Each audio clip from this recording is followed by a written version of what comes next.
안녕하십니까. 고양이도 할 수 있는 국어 고전시가 편입니다. 그래서 매번 영상을 잘 올려야 되겠다 생각은 하지만 부지런하지 못한 점 죄송합니다. 여러분의 학습 성취를 좀 더 올릴 수 있게 부지런히 다시 한번 찍어보도록 하겠습니다. 시리즈별로 지금 문법 고전시가 진행하고 있으니까 최대한 학습 도움이 될 수 있기를 바랍니다. 그래서 첫 번째로 오늘 볼 1강 테마 작품은 무엇이냐? 많이 익숙한 작품이죠. 황진이의 동지딸 기나긴 밤을이라고 하는 우리 이 짧은 시조 한 편 맛보기로 먼저 보고 진행해 보도록 하겠습니다. 그래서 자, 시조에 대해서 한번 이제 고전시가 얘기하기 전에 시조도 좀 얘기를 해야 되겠죠. 그리고 먼저 테마로 이 시조에 대해서 얘기를 하는 거는 2학기 내신 대비 좀 도움이 되시라. 그리고 혹시라도 고3이 이 강의를 보고 있을 리는 없을 거라 생각하지만 그렇더라도 혹시나 참고 자료 삼아 얘기해보면 좋을 것 같습니다. 이번에 수능특강에 황진이가 실리지는 않으니까요. 그래서 일단 시조라는 거 정도 잡아주시면 좋을 것 같고요. 그래서 내신에서 도움이 될 수 있는 또는 가장 기초학습에 도움이 될 수 있는 내용 위주로 좀 선정하여 풀어보려고 한다는 점 확인해 주시면 좋겠습니다. 그래서 시조란 쉽게 생각해 보시면은 여기가 방점을 찍어놨는데 고려 말기부터 시작했다는 거예요. 많이들 시조라고 생각하시면은 시조 이퀄 조선이라고 생각을 하시는데 어느 정도 일리는 있습니다. 다만 내신이나 학교 시험에서는 뭘 고려하냐? 고려 말부터, 고려 중기 말부터 이어져 오던 게 현대까지 이어져 오는 거다. 이런 게 되게 중요한 포인트가 될 수 있습니다. 그래서 고려 말기부터 발달하여 온 우리나라의 고유의 두 번째 포인트는 정형시가라는 겁니다. 그래서 정형성을 가지고 있다는 거는 짜인 틀, 정해진 규칙, 어떤 하나의 그 공식이 있다라는 거거든요. 그래서 그 정형시를 여러분이 뒤에 페이지에서 한번 봐주시면 좋겠습니다. 그러면 그 정형성 형식은 무엇이냐? 사실 중학생 친구들도 다 아는 거고 고등학생이라면 당연히 알아야 되는 게 3장 6구 45자 내외다라고 얘기를 많이 하죠. 그러면 3장은 뭐고 6구는 뭐고 45자는 당연히 45글자 이내로 쓰라는 것이겠죠. 그래서 3장은 초장, 중장, 종장을 6구라고 하는 것은 한마디, 두마디, 세마디, 네마디, 다섯마디, 여섯마디.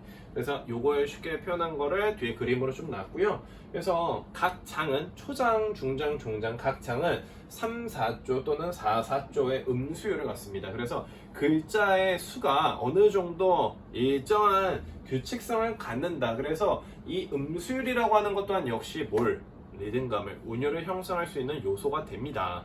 그리고 나서 4음보의 종장의 첫 음보는 몇 음절? 3음절을 갖는 게 시조의 정형적인 형식이다라는 거를 가장 기본적으로 잡아주시면 좋겠습니다. 그래서 단시조를 기준으로 얘기를 하면 여러분이 이거 네이버에서 퍼왔어요. 보시면은 항상 시조라고 하는 것은 초장, 중장, 종장 있고요. 그 다음에 전구와 후구 3, 4, 3, 4, 3, 4, 3, 4 마지막 종장 같은 경우는 3, 5, 4, 3 이런 식으로 구조가 짜이게 되는데 자, 세 줄짜리 문학이고요. 한 토막, 두 토막, 한 토막, 두 토막, 한 토막, 두 토막, 총 6토막, 6, 9로 나올 거고요. 그리고 이 시조 안에서도 기승, 전, 결을 얘기를 합니다. 그래서 종장의 첫 음보 3음절 나타나는 감탄사가 주로 나타나게 되는 이 3음절 그리고 이 전구에서 좀 전환되는 지점이 많이 나온다라는 거. 대부분의 작품들이 이런 형식을 많이 띠고 있다라는 걸 기억해 주시면 좋겠습니다.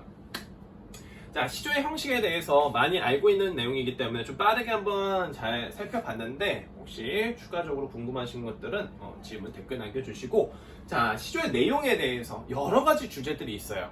그래서 그 내용 중에서도 한 가지 이제 테마를 정해가지고 얘기를 해보려고 하는데 첫 번째, 고려 말부터 우리 이어져 왔다고 했잖아요. 시작은 중기부터 했지만 말부터 좀 확산이 됐었고 우리가 익히 알고 있는 이방원과 정몽주의 하여가 단심가 이런 것들이 사실 여기서부터 시작이 되겠죠. 그리고 유교적 충인서상이라든지 또는 강호 한정가에서 자연에 대한 얘기 그리고 현실의 생활, 삶에 대해서 가난과 궁피, 파탄난 현실에 대해서 또는 유학자로서의 사대부로서의 도리라든지 포부라든지 어떤 학술적인 어떤 의미들 그리고 사랑 이야기 그래서 오늘은 이 6가지 주제 중에 첫 번째 사랑 이야기에 대해서 얘기를 해보려고 합니다. 그 사랑도 어떤 사랑? 기생의 사랑이에요. 그래서 우리 3대 기생이라고 얘기를 많이 하는 황진이에 대한 얘기를 한번 가볼 건데, 그렇다면은 자, 황진이는 누구냐? 뭐 전해지는 시조들이 참 많았다라고 얘기를 하는데 실제로 지금 남은 건 한 6수 정도 됩니다. 그래서 그 중에 한 수, 교과서나 모의고사, 내신에서 굉장히 자주 빈출될 수 있는 지문을 보기 위해서 이 사람에 대해서 한번 알아보자 라고 하는 겁니다. 황진이 어휴 이렇게 살았대요. 중개 시인이며 기녀이면서 작가이자 서예가 음악가, 무희다. 그래서 굉장히 유명한 조선 3대 기생으로 명성이 아주 자자했죠. 그래서 테마들은 나중에 황진이의 작품을 더 보게 된다라면 그에 관련된 에피소드를 얘기해 드릴 수 있을 것 같긴 한데, 성리학적 학문적 지식이 굉장히 똑똑했대요. 그래서 이런저런 선비들과의 관계를 맺으면서 전국을 유람했었고, 좀 더 있는 에피소드 같은 경우는 뭐 생불이라 불리던 지족선자를 10년 동안 면벽수도에서 파괴시키는가 하며, 자, 호기로 이름에 떨치던 벽계수라고 하는, 그래서 청산이 벽계수야 이런 시조도 있죠. 그래서 왕족의 콧대를 꺾어놓기도 하고, 또는 자, 서경덕과의 썸씽이 있었다. 그래서 서경덕을 유혹하려다가 실패하여 그의 제자로 들어갔던 이야기. 그래서 서경덕과의 그 관계까지 사실 이 에피소드들이 작품으로서 남아있기 때문에 황진이의 작품을 더 보게 된다라면은 차차차 이걸 소개를 좀 해보고요. 당일 출처는 위키백과에서 사사사사 긁었습니다. 참고하시면 좋을 것 같아요. 자, 네이버에서 그대로 긁은 황진이의 동짓달 기나긴 밤의 원문입니다. 여러분이 갖고 계신 교과서에서도 쉽게 보실 수 있을 것 같은데요. 한번 읽어보도록 하겠습니다. 아이고 시옷이 여기 있네요. 동짓 기나긴 밤을 한 허리를 버여내요. 춘풍잎을 서리서리 넣었다가 어른님 오신 날 밤이어든 구비구비 펴리라. 일부 출판사나 또는 뭐 어떤 그 작품이 쓰인 시기나 해석한 시기에 따라서 조금은 원문이나 해석에 차이가 있을 수 있다는 점은 양해해 주시고요. 자, 네이버 이 출처나 해운대풀이는 네이버 지식백과에서 긁어왔음을 밝힙니다. 그래서 자, 그러면 도대체 선생님 이게 뭔 말인가요? 뭐 이런 얘기들 한단 말이에요. 그래서 여러분들이 요 내용을 이제 앞으로 고전시가라는 거를 중등이든 고등이든 학습을 하실 때 잘 잡아주셔야 되는 건 일단 이해부터 해라. 많이들 시하고 접근하는 방법 배운다 생각하는데 일단은 제일 중요한 거는 일단 이해. 내용을 알아야 뭔가를 풀 거 아닙니까? 내용을 한번 먼저 이해를 먼저 해보고 현대어를 한번 풀어보고 그 다음에 우리가 뭐 해보자? 분석을 해보자. 그래서 동짓달, 추운 날이죠. 동짓 팥 좀 먹어야죠. 기나긴 밤에 한가운데 허리를 베어내요. 재밌는 표현이에요. 밤에 한가운데 허리를 베어내겠다. 밤이라고 하는 게 시공의 범위 있나요? 이런 식으로 허리를 베어낸대요. 그리고 나서 봄바람 이불 밑에 서리서리 넣었다가 고우님 오신 날 밤이 되면은 구비구비 펴리라 라고 얘기를 했대요. 그러면은 동짓달과 또 임 오신 날 그 시간 잘라놨다가 임 오신 날 되면은 그 잘라놨던 시간 길게 펴고 싶구나 라는 정도의 내용인가 보다 라고 그냥 이렇게 파악하시면 돼요. 그래서 선생님이 추천하는 거는 고전시가든 가사든 여러분이 이해가 잘 안 되는 작품을 공부해야 될 때는 먼저 해석이라든지 해제, 정리되어 있는 내용부터 한번 탐색을 해보시면 좋을 것 같아요. 그 뒤에 차후의 표현법이나 내용들 같은 거를 분석해도 늦지 않습니다. 그러니 요 내용 정도를 한번 보시고 그러면은 본격적으로 3줄밖에 안 되니까 금방 끝날 겁니다. 가보실게요. 자, 중요 포인트나 여러분들이 아마 필기하셔야 될 내용들을 사실 선생님이 다 적어왔어요. 그래서 이 정도만 정리하신다면은 내신 때도 어렵지 않게 이 작품 대비가 될 수 있다. 뭐 작품에 연계되는 문제까지도 풀 수 있게끔 준비를 했고요. 자, 다시 보도록 하겠습니다. 동제의 기나긴 밤이라고 얘기를 했어요. 그럼 여기다 선생님 밑줄을 쳐놓은 이유는 무엇이냐? 자, 여기 파란색 글씨로 써있는 것처럼 포인트가 나오게 됩니다. 무엇이냐? 이 동짓 밤이다. 동짓날 기나긴 밤이다 라고 하는 것은 이 시간이 어떤 시간이냐? 세모 부정적 시간이라고 얘기를 하는 거죠. 그래서 이 부정적 시간, 왜 부정적인 상황이냐? 임과 지금 현재 이별한 상황이에요. 그래서 그리운 임을 떠올리면서 기다리는 이 시간이 너무나 지루하구나 라는 거거든요. 그래서 임이 부재한 시간은 아무리 봄날이라도 또 겨울이든 여름이든 아마 부정적 시간으로 자리가 잡힐 거예요. 그래서 대부분 부정적 시간 임의 부재로만 얘기를 하겠는데 학교 내신을 대비할 때는 여러분이 봐주셔야 되는 게 뭐냐, 단순히 이 동짓달이라고 하는 거 여기서는 그냥 우리가 부정적 시간, 임의 부재 시간, 부정적 뭐 이렇게만 보시지 마시고 조금 더 넓히 보면은 자, 계절적 배경이 되게 돼요. 겨울이구나 라는 거를. 그리고 시간, 동짓날 기나긴 밤이라고 얘기를 했잖아요. 현재 시간을 나타내 줄 수 있구나. 그러면 화자의 그리움이 가득한 시간이 언제다? 밤이다. 시간적 배경을 제시했구나 라는 거를 이해할 수 있게 된다는 거죠. 그리고 나서 한 허리를이라고 했는데 뭐 한 허리는 당연히 허리의 가운데 한가운데 정도로 얘기를 하고요. 버혀내어라고 얘기했는데 다르거나 가르다는 거예요. 그러면 재미난 거는 이 기나긴 밤에 한 허리를 쭉 갈라내겠다라고 얘기를 했어요. 근데 밤이라고 하는 거는 시간의 개념이고, 시간은 우리가 만질 수 있습니까? 시간 붙잡아 가지마, 내 20대 30대 가지마 이런다고 돼요? 안 된단 말이에요. 그러면은 여기서 나와야 되는 개념이 무엇이냐? 자, 이 초장뿐만 아니라 전체적인 작품에 뭐가 어떤 개념이 쓰이게 되냐? 추상적 개념 또는 시간의 구체화 또는 관념의 뭐 구체화, 시각화라고도 얘기를 하는데, 자, 이 추상적 개념, 여기가 방점입니다. 추상적 개념의 구체화가 일어났다라는 거거든요. 그러면은 추상적이다라고 하는 거는 우리가 보이지 않고 만질 수 없는 시간이 흐르고 가고 있다는 건 알겠죠? 자, 요 구체화되어 있는 거, 왜? 가운데로 뚝 잘랐잖아요. 그리고 나서 임과 함께 할 수 없는 기나긴 동짓날 밤의 외로움과 임에 대한 이 그리움이 담겨 있어요. 그래서 이게 초장에 나올 뿐만 아니라 작품의 주관적인 절대적인 정서 또 그리움을 얘기를 할 것이다 라는 거를 초장에서 분석하시면 됩니다. 자, 그러면은 우리 중장을 분석을 해보겠습니다. 중장 한번 보겠습니다. 춘풍이불아 서리서리 넣었다가 이런 식으로 얘기를 했어요. 그래서 원래는 춘풍이불 아래인데 여기 오타가 난 것 같습니다. 그래서 춘풍이불아 라고 얘기를 했어요. 춘풍이불 아래 라고 얘기를 했어요. 그래서 자, 춘풍은 무슨 뜻이에요? 봄춘자의 바람 풍자죠. 그래서 봄바람처럼 따뜻한 이불이라고 얘기를 했어요. 뭐 두음 법칙이 안 들어가 있네요. 그래서 여기서 춘풍이불이라고 하는 것 또한 역시 지금 선생님 계절이 겨울에서 봄으로 넘어온 건가요? 아니요. 그냥 비유적 표현일 뿐입니다. 그래서 이 비유적 표현이 있다라는 거. 그 다음에 서리서리. 그러면 이 서리서리라고 하는 것은 무슨 뜻이냐? 여기에 써놨어요. 자, 긴 물건을 원형의 모양으로 여러 번 감아놓은 거. 둘둘둘둘둘둘 감아놓은 겁니다. 뭘요? 밤이라고 하는 기다림의 시간을 뚝 잘라다가 둘둘둘둘둘둘 말아놓은 겁니다. 그래서 이런 서리서리 반복되는 것들, 그래서 의태부사, 즉 의태법이라고도 하고 음성상승어라고도 하죠. 그래서 우리말의 묘미를 굉장히 잘 살린 표현이다 라고 얘기를 많이 하고요.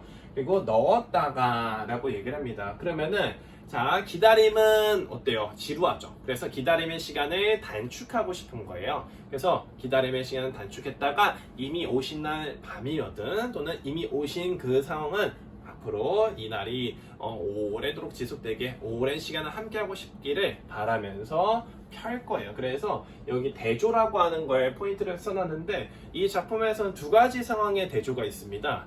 그건 종장 보고 나서 다시 한번 정리해 드릴게요.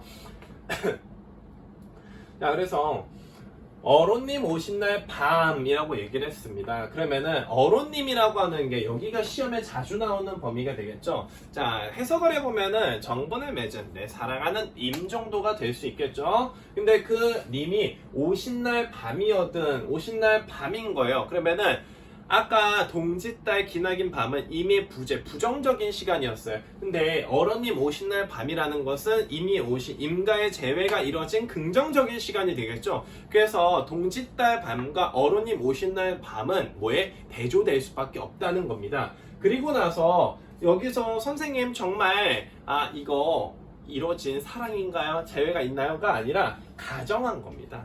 상황의 가정일 뿐이에요. 그래서 실제 만난 게 아니라 가정했어요. 이미 이렇게 오신다면 이라고 얘기를 한 겁니다. 재회한 거 아니에요. 만난 거 아닙니다. 그래서 대조되는 상황이다라는 걸 기억하시고 밤이어든 구비구비 펴리라 라고 얘기를 했어요. 그래서 구비구비라는 것 또한 역시 굽이구비라는 거예요. 그래서 그게 원뜻이고요. 그래서 여러 구비로 구부러지는 그 모양을 말하는 거. 그래서 역시나 모양을 얘기를 했기 때문에 음성상징어 중에 의태어를 의태법을 얘기를 하죠. 역시나 우리말의 묘미를 잘 살려줬구나. 참신한 비유와 기발한 발상이 있었고, 그 다음에 별이라 라고 얘기를 했어요. 그럼 여기다가도 선생님이 대조를 써놓은 거, 많이들 어른님 오신 날 밤, 그 다음에 동짓달 기나긴 밤, 긍정과 부정의 시간의 대조라는 것은 쉽게 잡을 수 있는데 화자의 행위의 대조도 있다라는 겁니다. 무엇이냐? 이불을 그 시간을 구비구비 이제 넣어놨어요. 그 다음에 그 둘둘둘 잘 풀어가지고 길게 느리고 싶어하는 이런 편이라 라고 하는 행위의 대조도 있다라는 겁니다. 그래서 두 가지 대조 상황을 잘 기억해 주시면 좋겠다. 그래서 총 3줄밖에 안 되는 이 짧은 시조를 이렇게 분석하면서 마지막 핵심 정리 갈래를 한번 볼 겁니다. 자, 평시조고 서정적이죠. 감상적이고 낭만, 연정, 그 사랑하는 마음을 담아냈던 노래다. 그래서 연모임을 그리워하고 사랑하는 정과 동짓달 기나긴 밤이 제재로.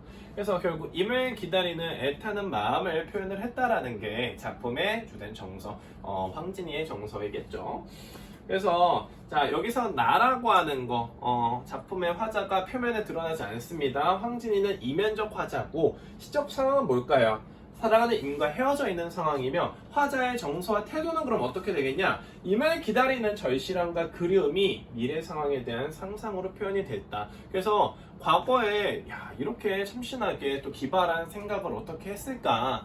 비유도 좋고 대조도 좋고 그 다음에 특히나 시간을 뚝 잘라가지고 내가 둘둘둘 말아서 임 없는 이 지루한 시간은 단축하고 싶고 이미 오신 날 밤은 길게 느리고 싶다, 이런 생각을 했다라는 게 참 멋지지 않습니까? 그렇게 사실 멋지지는 않아요. 네, 그냥 해야 되니까 하는 거겠죠. 아무튼 자, 봅시다. 넘어갑시다. 중요하지 않아요? 표현상 특징을 한번 봅시다. 그래서 시험에 나오는 거죠, 쉽게 말해서. 요거보다 우리가 궁금해하는 건 요거죠, 사실은요. 그래서 보면은 추상적 개념의 구체화를 통해 임과 함께하는 시간을 오랫동안 유지하고 싶은 거예요. 결국 이 글을 쓰는 것 또한 역시 임과의 재회를 소망하며 그 만약에 재회를 한다 했을 때 긴 시간을 같이 함께하고 싶다라는 것과 우리말의 묘미를 잘 살렸다, 이게 은근히 시험에 자주 나오는 편이에요. 그래서 우리말의 묘미를 살린 표현 서리서리 구비구비, 음성상징어 같은 경우 사용됐던 거 기억하십시다. 그래서 긴장과 이안이다, 행위의 대조가 있었다 그랬습니다. 넣었다가 별이라 이런 것들. 일단 비유와 대조를 잘 활용했다라는 거, 대조되는 거 상황 두 가지, 비유되는 거 춘풍 이불, 역시 비유라고 얘기를 할 수가 있겠죠. 자, 그러면 이런 핵심 정리뿐만 아니라 해제, 이 내용을 한번 우리가 읽어보면서 마무리하면 될 것 같은데요. 결국 여러분들이 작품에 대한 내용을 잘 파악이 안 되고 한눈에 안 들어왔을 때는 항상 기억합시다. 꼭 먼저 고전 시간에서 해석을 한번 읽어보세요. 해석을 읽어보시고 작품의 배경과 화제에 대해서 같이 한번 다시 살펴보신 다음에 그 다음에 분석을 해보는 게 좋지 않겠냐. 물론 수능이나 모의고사 같은 경우는 낯선 지문을 분석하는 방법을 해서 얘기를 해야 되겠지만 사실 이렇게 지금 강의를 준비하고 있는 것도 이거는 수능 모의고사를 위한 보다는 내신 대비라든지 국어 공부에서 문학이나 어려운 고전 시간을 처음 포석으로 좀 닦아줄 수 있게끔 좀 쉽게 작품 접근해보는 거를 먼저 생각을 하고 있습니다. 그렇기 때문에 한 번씩 읽어보시면서 이해 보충을 도우면 좋을 것 같아요. 그래서 임을 기다리는 여인의 간절한 마음에 참신한 비유로 호소력 있게 형상화, 이게 핵심이겠네요. 그리고 나서 추상적 개념의 시간을 구체적 사물로 형상화해서 표현하는 기법 매우 참신 생생하대요. 인상을 줘 작품 전체에 신선한 느낌을 주겠구나. 그러니까 되게 기발하구나. 초장에는 동짓달 기나긴 밤에 외로운 여심이 한어리를 버여내어 속에 깊이 간직되어 있으며 중장과 종장에 서리서리 넣었다가 구비구비 펼이라. 자, 음성상징을 활용하여 대조적인 표현은 우리말의 아름다움 잘 살렸고 여성 특유의 섬세한 감각이 돋보인다. 여성 특유의 섬세한 감각은 뭔 말인지 모르겠는데 아무튼 자, 요런 전체적인 정리를 가져왔구나. 출처가 좀 빠졌네요. 역시나 이것도 긁었습니다. 자, 선생님 쓴 말은 아니에요. 자, 역시 그럼 기출문제를 한번 볼 건데요. 이건 어디 기출이냐? 모의고사에서 기출 나왔습니다. 자, OX 문제로 판단해 주시면 되고요. 앞으로 이제 같이 공부하시면서 선생님 계속 OX 문제를 준비를 해줄 겁니다. 근데 이 OX는 사실 어떤 선지에 있는 걸 발췌하거나 변형하는 부분입니다. 즉 선지가 5개가 있다, 5선시다 이런 얘기를 하는데 사실 OX 문제가 그냥 5문제 있는 것 뿐입니다. 그래서 여러분들이 그 선지에 대한 또는 이 한 질문에 대한 판단, 주관적인 판단만 잘 내리실 수 있다라면은 모의고사든 내신이든 쉽게 풀어갈 수 있지 않을까 싶습니다. 그래서 첫 번째 질문, 화자는 밤을 굽이굽이 펴겠다고 하고 있어. 이것은 임과 함께 오래 있고 싶은 마음을 표현한 것으로 볼 수 있을 거야. 맞나요? 네. 여러분들이 딱 엔터 누르고 나서 한번 맞나? 한번 고민했다가 답변하시면 될 것 같아요. 예, 이 오래오래 함께하고 싶다라는 거. 그래서 굽이굽이 펴는 거는 단축했던 시간을 줄여놨으니까 여기만큼 더 늘리고 싶다라는 거. 예, 맞습니다. 첫 번째 Q1의 질문은 동그라미입니다. 그다음 두 번째 질문을 봅시다. 화자는 춘풍 이불을 정석권 만들고 있어. 이것은 이미 돌아올 것이라는 굳은 믿음을 반영한 것으로 볼 수 있을 거야 라고 얘기를 했는데 정석권 만들고 있다라는 말 또한 역시 좀 명확하진 않죠. 그리고 두 번째는 돌아올 것이라는 내 확신, 굳은 믿음이 있을까요? 간절한 기다림, 그리움을 얘기를 하고 있지. 여기에서 이미 반드시 오실 거야 라고 하는 어떠한 확신, 맹목적인 어떤 뭔가 약속의 징표라든지 이런 게 나온 게 전혀 없습니다. 그렇기 때문에 이번 선지 질문의 두 번째는 확신을 하기에는 좀 무리가 있다 라는 걸 봐주신다면 얘는 BX다 라고 봐주시면 좋을 것 같습니다. 그래서 실제 여러분 모의고사에 기출됐던 문제 조금을 발췌해서 맛보기로 가져왔습니다. 그래서 여기에 관련된 문제를 더 풀고 싶으시다면은 댓글로 남겨놓으세요. 아시겠죠? 그래서 그 댓글 보고 나서 한 번씩 어떤 문제가 있는지 더 소개를 해드리도록 하겠습니다. 네, 이런 식으로 보면서 다시 23주한치 아빠 유튜브를 시작하게 되는 것은 코로나가 너무 심해지는 것 같습니다. 그래서 조금이나마 여러분들이 도움이 될 수 있기를 그래서 혼자서 공부하는 친구들이라든지 학원에서 공부하고 있는 친구들, 학교에서 공부하는 친구들에게 좀 도움이 될 수 있는 보탬이 될 수 있는 그런 좀 2학기 내신 대비도 다가오고 있으니 내신 대비에 좀 유익한 강의들 틈틈이 작업해가지고 올리도록 하겠습니다. 지금까지 영상 시청해주신 분들께 진심으로 감사드리면서 구독과 좋아요, 알림 설정까지 좀 부탁드리겠습니다. 감사합니다.